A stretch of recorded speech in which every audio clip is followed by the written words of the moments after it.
week 3 of college football in the books. Had some pretty good games this last weekend. It was down. We had a matchup wise, it was a down weekend. There wasn't really that many great games, as the week before. Week 2 has some really good matchups.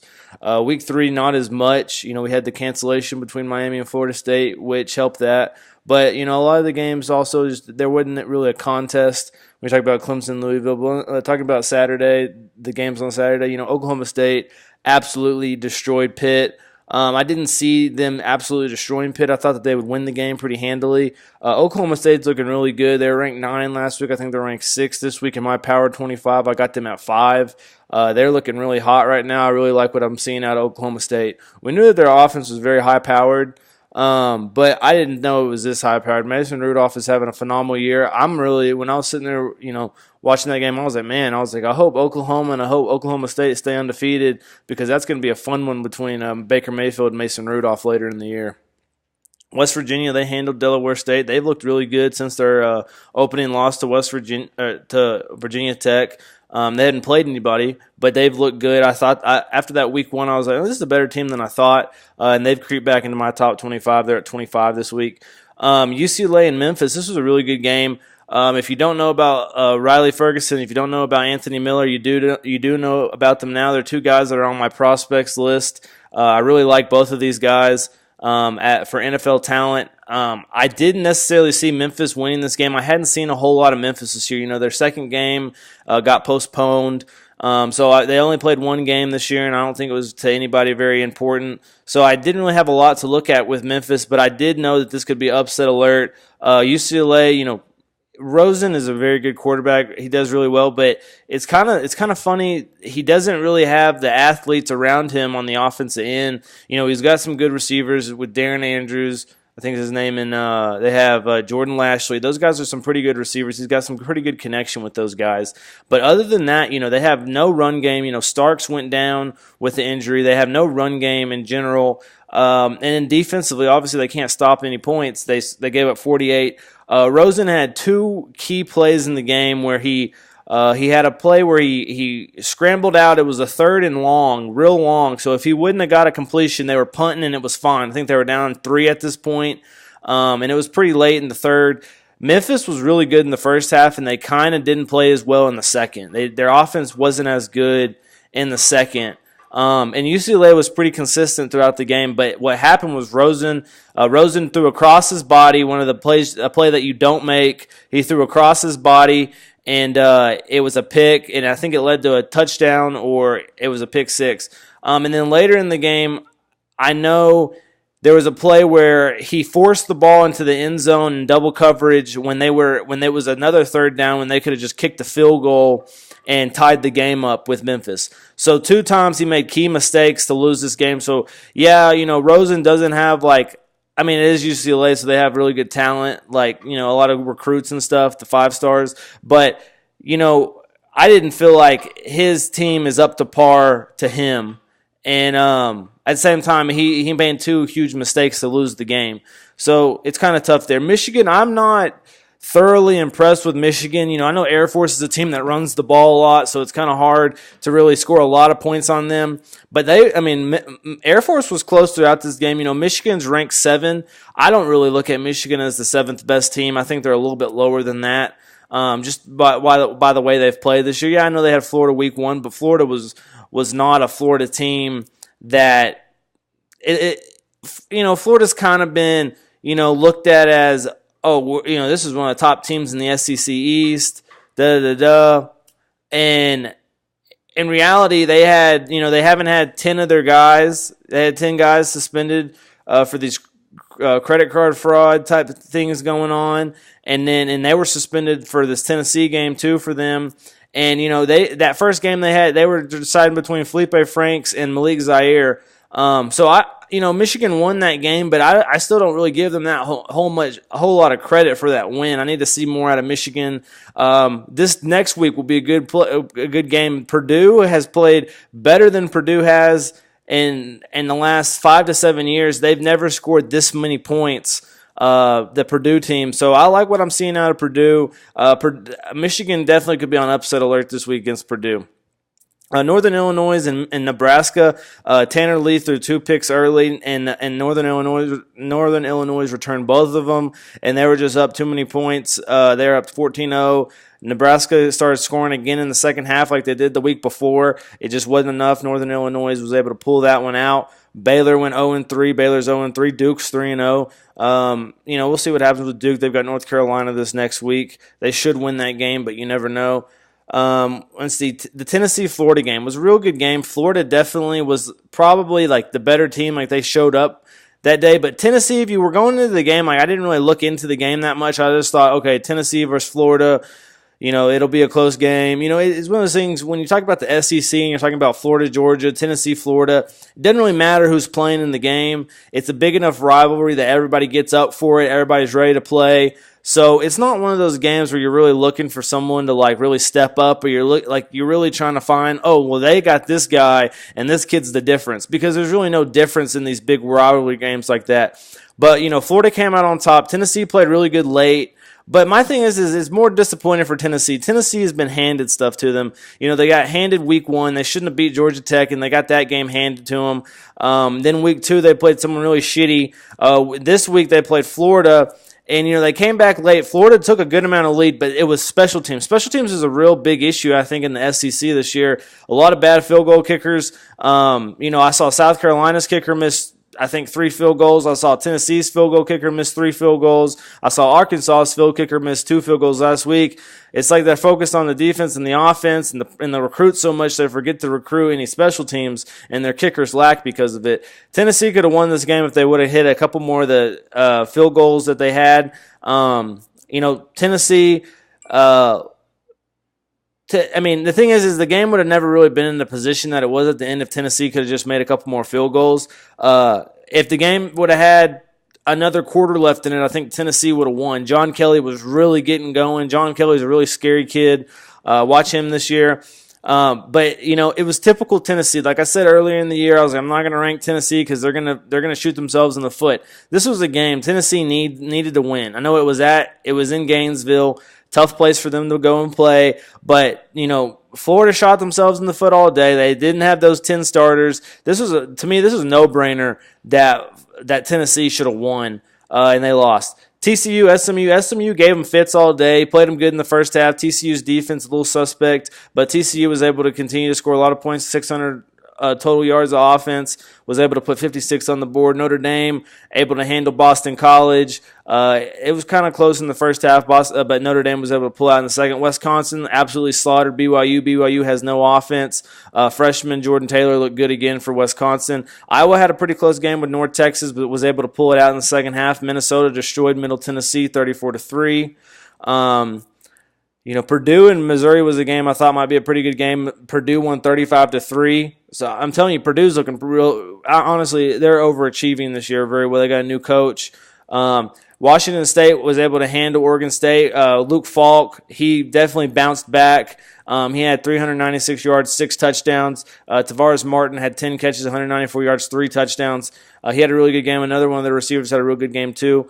OU handled. They scored 48 or 42 straight, I think. They were tied 14-14, but they handled. Alabama handled this weekend. Big surprise game of the week was probably Mississippi State versus LSU. And I watched the game, and I was trying to figure out, okay, was this more LSU or is this more that Mississippi State is being slept on and they're actually pretty good? I'll say Mississippi State's got a good defense. Let's say that. Let's say they've got a better defense than we thought. They definitely shut down the run game. Geis couldn't do anything. He had 76 yards on 15 carries. That's probably some of his lowest totals for that amount of carries. He didn't have a TD. You know how LSU is. And that's the thing. If you can jump on top of LSU, you're going to beat LSU because LSU has no offense. They never have no offense. The way that LSU wins games is they rely on their defense and they run the ball and they score by running the ball. If they don't score by running the ball, then LSU cannot win games. And that was the total thing. LSU couldn't win games, and Mississippi State was just hot. Mississippi State was hot all day. Nick Fitzgerald, he didn't really throw for a whole lot of yards, but he ran for a good amount of yards. Arius Williams ran for 146 yards. He won the battle with Geis. The defense played better than LSU's defense. That was the bottom line. But 37-7. This is a game. and it was one of those, as the game was going on, it's 20-7. You're saying, okay, LSU, all right, you're about to start playing. You're going to make a TD, and then you're going to come back late like you usually do. Mississippi State has been known to maybe go up, not known to go up, but known to be in games and then lose them late. And so this is a game you're kind of like, they might lose it. And they went up 27-7, and they went up 37-7. You're like, well, nope, they're not losing this. Big keys, though, when you play in the SEC, you got another tough team next week, so you can't ever really get excited about a win. They got Georgia next week. We'll see what happens with Georgia. Georgia probably doesn't have Eason, but I don't know if Mississippi State's good enough to go in between the hedges and beat Georgia there. We'll see about that. That's when we can really start talking about Mississippi State, but we're not going to get too excited about Mississippi State yet. One game, it was a home game, and they beat LSU. The only way you beat LSU, you jump on top of them and you don't let them run the ball. Some other games, Oregon slaughtered Wyoming. Josh Allen, I was really hoping Josh Allen would have some good games against Iowa and Oregon, start the year, help his draft stock. He did not. He has not. And it's not saying that, he's not who we thought he was, but at the same time, it would be nice that this guy that you won as an NFL prospect was at least giving his team a chance to win these games, which he hasn't. He hadn't even played good in them either. He threw for 64 yards this game and a pick. I know he had a pick against Iowa. He was hit all day against Iowa, though. That was a tough game. Some other games, Tulsa and Toledo, barn burner of the week, 54-51. Toledo comes out on top, comes back in the second half and gets the win. They were down 28, I think, to 14 at half. Was able to get the comeback. Some other games, so we can talk about Kentucky, South Carolina. South Carolina shot themselves in the foot there at home. Kentucky played typical Kentucky ball. They didn't do anything ridiculous. They just scored enough points to win the game. And South Carolina, they scored. Debo Sanders scored on the first play of the game, a 68-yard touchdown. He's definitely the best player for South Carolina on the offensive end. He's what gets them going. The key here, though, all the missed field goals by South Carolina. South Carolina, I think, missed 3 field goals. They had a new field goal kicker, and they lost by 10 points. They would have been right there at the end if they would have had this. Another possession, they went forward, I think, on 4th down, pretty close to the goal line at the start of the 4th. They didn't get that. So for South Carolina, they really shot themselves in the foot. I know they lost by 10 and they were at home, but this wasn't a game that Kentucky necessarily, Kentucky came out and Kentucky was just on firing on all cylinders. They just did just enough to win the game. I'm kind of disappointed in South Carolina. What I will say about South Carolina, though, I think they have found their quarterback of the future, Jake Bentley, and that's what really South Carolina's problem has been in the last couple of years. They've always had the wideouts. They've always had the running backs. They're always pretty solid up front and on the defensive side of the ball, but it's the quarterback that's really hurt them the last couple of seasons, and so hopefully they got a quarterback here. Vanderbilt, Kansas State, what a boring game this was. 7-7 throughout the whole game until Vanderbilt was able to score at the end. Jesse Ertz threw a pick late when they were driving, and they returned it pretty far back down. Vanderbilt gets the TD. Kansas State has the ball at the end, and they can't get a 4th down conversion. It was honestly a pretty good game. Most surprising aspect of this game, well, I guess it was the fact that Kansas State, as many Kansas State fans were there at that game. The stands were filled up with Kansas State fans. And I'm disappointed because I'm a Big 12 guy. I've always had a lot of love for Big 12. That's where I'm from. So I wanted Kansas State to win this game. Would have kept them in the top 25. It would have set up some good matchups in the next couple of weeks between some undefeated teams, but they lost it. The thing that sucks about Vanderbilt winning this game, I said, Vanderbilt's not going to be. They're going to be 3-9 this year. They're going to be 6-6. I thought they were going to be really bad. Like, I wouldn't be surprised if they were 1-2 right now. I thought they would lose to Middle Tennessee also, but they're 3-0 right now. But hey, guess what? You got Alabama next week. You got Georgia in a couple weeks. I think you got another ranked team in another week after that. They have a ton of ranked opponents in a row, so they're going to go right back to 3-3 or whatever, unless this Vanderbilt's team is something that I didn't think it was. Texas Tech, they go up 21-3, and Arizona State comes back. This is a crazy game. Another high scoring game, but Texas Tech was able to come out on top, score a touchdown late after they tied it up after Arizona State tied it up 45-45. N'Keal Harry had a huge game. Kiki Koute had a huge game. They're the 2 wide receivers, respectively. Tech's receiver, Koute, had 12 catches, 186 yards, and a TD. I know Dylan Cantrell had 2 TDs too, and I think he had a good amount of catches. I mean, he might have had 3 touchdowns. I think he ran one in also. And then N'Keal Harry had 13 catches, 148 yards, and a touchdown. He's a big NFL prospect that I like. He's only a sophomore, though, so he's someone that we're going to have to watch for a couple years. Clemson, Louisville, I mean, like I said before, Louisville is not going to win if, Lamar Jackson is the only one that they have. And I was pretty for sure that they wouldn't win. Clemson destroyed them. It wasn't even close. Kelly Bryant has really got a hold of the offense. He looks really good. They got so many running backs. You don't know who they're going to run at you. They run Kelly Bryant on the read option 20 times a game, and he only gets about a yard, but you don't ever know when it's coming, so you're always prepared for it, and then they beat you deep with a pass. I mean, when was the last time Clemson didn't produce a wide receiver? Like the last 4 wide receivers, we got Sammy Watkins, we got DeAndre Hopkins, then you got Mike Williams that came out last year, and then Deon Cain this year. I mean, they're coming out with wide receiver after wide receiver, and I mean that little white boy, I forgot his name. He could be a slot receiver. He reminds me of the Adam Humphries that came up a couple years ago. And Adam Humphries is in the NFL still. So, watch these Clemson wide receivers. They always find a way to get into the NFL. USC, Texas, this is a game where I couldn't tell if this was more about how bad USC played or how bad Texas played. Now USC kept Texas in the game the whole time. At the same time, Texas defense kept them in the game. Texas defense has improved a lot in the first 2 weeks of the season is what I'll say.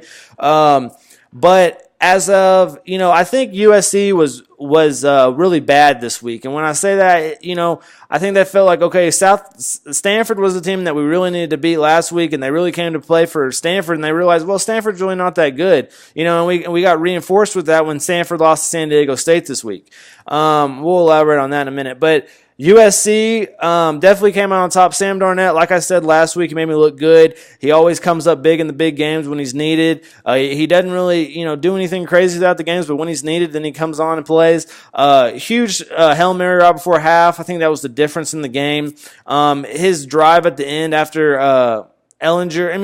after Ellinger went down the field and scored the TD to go up 3, and then Arnett came down the field, kicked the field goal. I mean, it was huge. And then I pretty much thought if USC could go down the field and kick this field goal to tie it up, I thought they'd probably win in overtime. Ellinger just made mistakes all game long. I mean, he was playing the number four team in the nation, so you thought he probably would. I was really happy that Herman never left from him because I know, just as Herman knows, that Ellinger is the future. We don't have a future in Boucher. We don't have a future in Hurd. So why not go ahead? We're already 1-1, and you already lost a game this year. Why not go ahead and stick with Ellinger? We'll see what happens with Ellinger. And I think Ellinger will definitely be there for 2 to 3 more years, and he's going to be our guy. The thing is, the difference between Ellinger and Boucher is Ellinger is so much more durable than Boucher. Boucher is going to get hurt just like he did last year.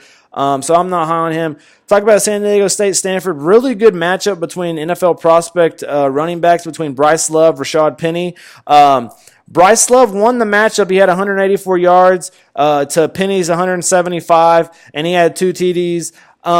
And Love was the whole offense for Stanford. Every time Stanford scored or had a big play, it was because Love had a big run. And San Diego State wasn't as much the same. It was more consistent running from Penny. Penny would get really big gains. Penny ran the ball 32 times to Love's 13. That's a good comparison to say, yeah, Love did get some big plays, and that's how Stanford scored. And then San Diego State, they pounded the ball the whole game. Michael Holder had a really good game. Michael Holder was playing his brother, the other Holder, that was playing for Stanford. That was pretty cool. Holder had 7 catches and 85 yards. He had a really good game.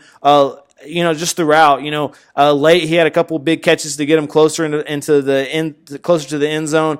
I was thoroughly impressed with San Diego State. I thought that they could beat Stanford, but I thought Stanford was too big up front and on the defensive side. But what we've learned is, in the 2 weeks, one thing that I was going to say is, if Texas would have won week 1, they'd be ranked right now. They'd still be ranked. They would have been playing USC ranked. They would have lost to USC and they would have still been ranked.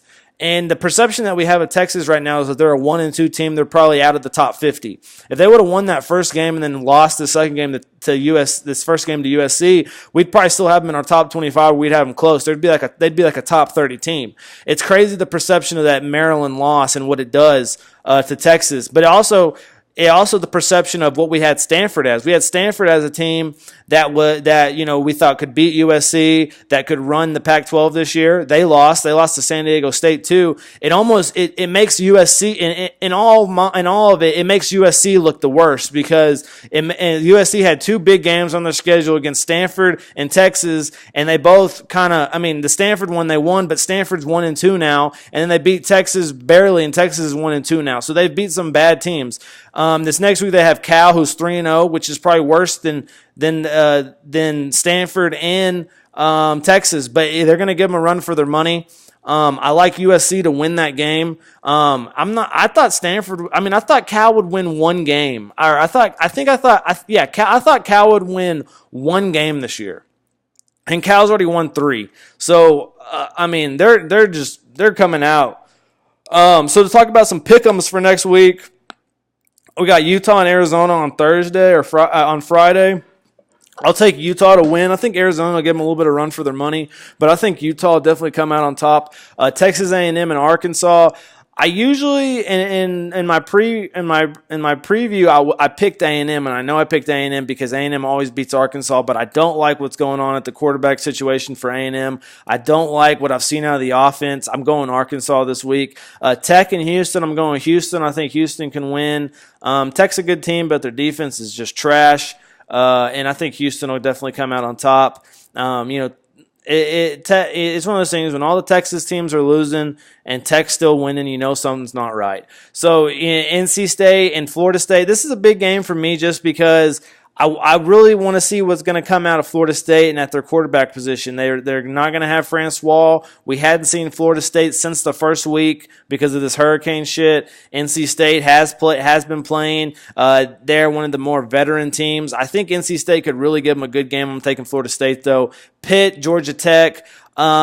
I was higher on Pitt at the first of the year, and I probably would have took Pitt at the first year, but what I've seen out of them the last 2 weeks, they have no offense. I hope they go ahead and keep sitting Max Brown. He's looked terrible. I'm taking Georgia Tech to just run the air out of the ball and win this game. UCF and Maryland, this is a game that's really a toss-up because, UCS only played one game. Maryland, they beat Texas, and they played somebody else, but I don't really necessarily trust Maryland. I'm taking Maryland to win the game, but I wouldn't be surprised to see Central Florida win. Alabama, Vanderbilt, I'll definitely take Alabama to win. It's at Vanderbilt, but I'm definitely taking Bama. I think this is going to be Vanderbilt's best game against Alabama to date. I think they're going to play them pretty well, but I think Alabama will still win by like 14 or 17. TCU, Oklahoma State, this is probably, I'd say, game of the week. For me, it's my game of the week. I'm a Big 12 guy. So Oklahoma State, I got Oklahoma State for sure to win. I think Oklahoma State will definitely win.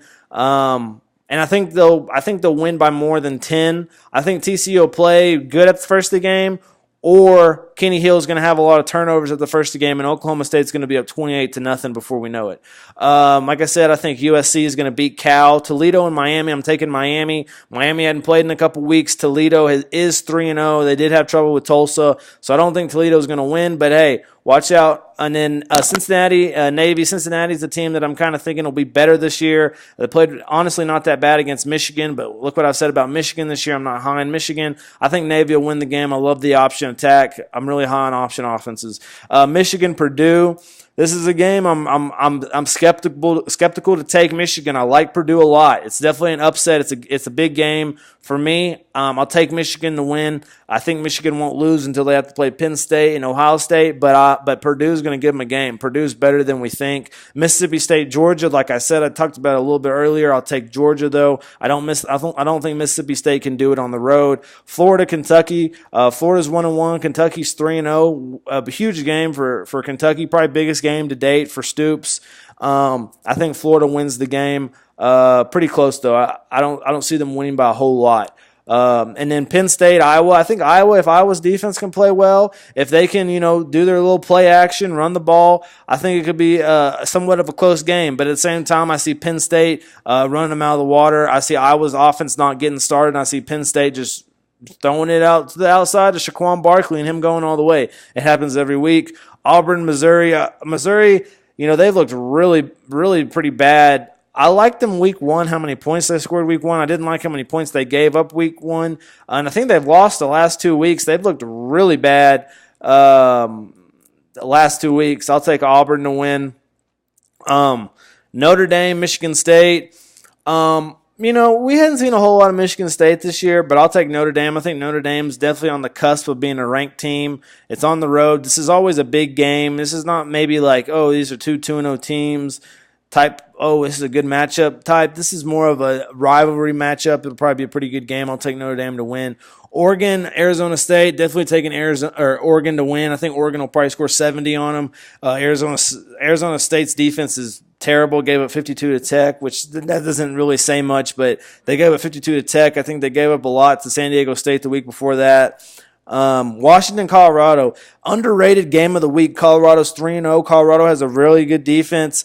They hit before this last week when they played Northern Colorado and gave up 21 points. They hadn't gave up but 7 points all year to the two teams that they played before that. I'll definitely take Washington to win on the road. I like Jake Browning. I don't know if Dante Pettis has another kick return, but I definitely like the defense of Washington and Jake Browning to win on the road. I think Colorado is good, but I don't think Colorado is what it was last year. Their defense isn't what it was. Their defensive coordinator is now at Oregon. And then UCLA Stanford. This is a game between some teams that have really underachieved in my mind this year. And I'll take USC to win the game. I think Stanford and I think Bryce Love will have a really good game.